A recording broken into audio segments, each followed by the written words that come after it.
Jamani, nilikuwa nina shuti. Nimemaliza sasa hivi. Mnanitumia iko kikripu cha huyo ajuza wenu. Wewe ajuza, hebu koma kwanza. Koma kama ulivyokoma, komaga. Alafu nikwambie tu ulivyokuwa na sudi mbaya na yani wanavyokuwa na watu we katuni. Tanzania imefurahi.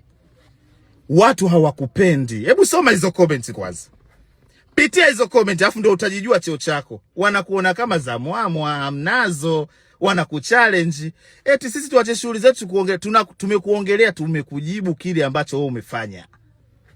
Uwezi kumzungumzia Dida tukakuacha. Eti Dida kakaomba msamaha. Hatuonyesha alipokuomba wewe msamaha Dida wapi? Hanaga nizamu ya uoga mpaka anaingia kaburini yule dada. Kumuomba mtu msamaha? We, komaga we. Usidanganye watu Mtoto koma wewe. Eti mimi kiki. Kwa ukiki gani?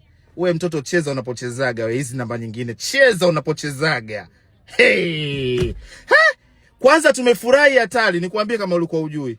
Anayekufuata kukuomba kitu si kufanya nini wanakuomba kisogo. Tumefurahi. Jengo nzima kuanzia walinzi mpaka wafagiaji jengo. Tumefurahi, jinamizi limetuondokea. Upo? Nikwambie tu kama naogopa kukwambia. Tumefurahi. Nenda mpaka BBC. Ukiacha BBC, nenda Radio Maria. Upo? Mtu gani una vigimbi wewe? Kiko jozi mkubwa wewe. Wewe tena mkome Dida, mkome, komea hapo hapo.